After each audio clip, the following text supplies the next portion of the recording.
यकीन नहीं आ रहा मॉम, आप इतनी बड़ी बात मुझसे छुपाने का सोच भी कैसे सकती हैं?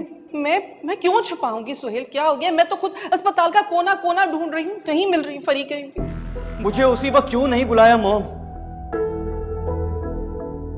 आप इतनी लापरवाह कैसे हो सकती हैं? आखिर कौन सी बात का बदला निकाल रही हैं आप हमसे? क्या हो गया? दिमाग ठीक है तुम्हारा? क्यों मुझसे ऐसी बातें कर रहे हो? और क्या बात करूं मैं? आपकी मौजूदगी में मेरी बच्ची हॉस्पिटल से गायब हो गई है मॉम, और आप इतने घंटों से यहां इत्मीनान से बैठी, मुझे आप बुला नहीं सकती थी? सुहेल, मैं सिर्फ 2 मिनट वजू करने के लिए गई थी और बस। उन 2 मिनटों में रायत कहां था? कहां था रायत?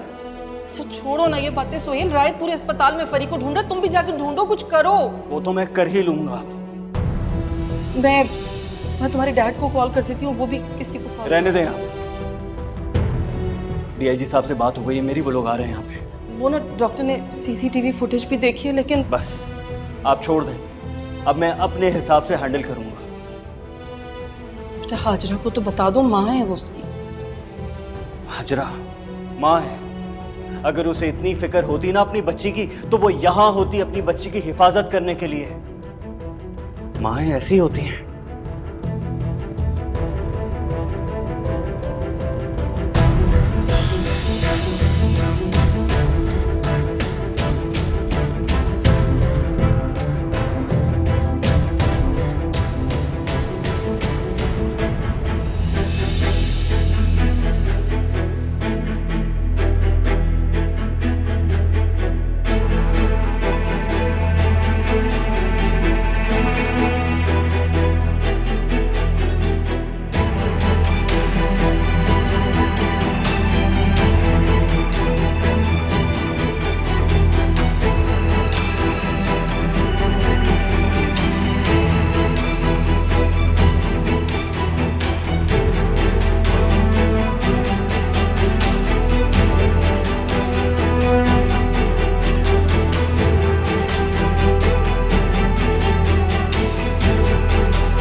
मुझे अफसोस है कि हमारी बहुत ही काबिल और ईमानदार अफसर के खिलाफ ये साजिश हुई, तो उस वक्त ना मैं और ना हमारी कंपनी का कोई जिम्मेदार अफसर सिटी में मौजूद था।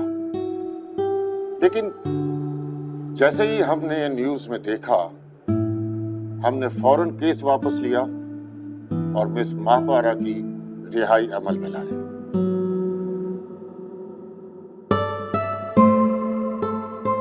एक ही खबर कितनी बार देखेंगी दादी? चल के सो जाएं, आपके सर में दर्द हो जाएगा। आज सुहेल मियाँ की शक्ल देखने वाली थी, किस कदर बढ़ कर बोल रहे थे। जब खबरें देखी होंगी ना तो सकते में आ गए होंगे। अच्छा आप चल के सो जाएं, आपके सर में दर्द हो जाएगा। महापारा तुम खुश नहीं हो क्या? किस बात में? तुम्हारे ऊपर से इल्जाम जो हट गए सारे। सारे कहाँ हटे? लोग तो अभी भी मुझे बदकिरदार और पता नहीं क्या क्या। वो भी हट जाएंगे बेटा। नहीं हटेंगे दादी। क्यों नहीं हटेंगे? मोहब्बत में लगाए हुए इल्जाम अदरक की तरह होते हैं, एक बार जड़ पकड़ लेना फैलते हैं, कम नहीं होते। अब तुम नाशुक्री कर रही हो। जब अल्लाह ने इज्जत दी है तो खुशी खुशी इस्तकबाल करो ना उसका। आप सही कह रही हैं दादी। अब मुझे अपनी किसी कामयाबी पर खुशी नहीं होती। ऐसा लगता है बस उन लोगों के चेहरे पर मायूसी देखकर ही मुझे सुकून मिलेगा। देखो बेटा, अगर अपने दुश्मन को मायूस देखना है ना तो सबसे पहले अपने चेहरे पर सुकून जाहिर करो। तुम्हारे चेहरे का सुकून देख के तुम्हारे दुश्मन खुद ब खुद मायूस हो जाएंगे।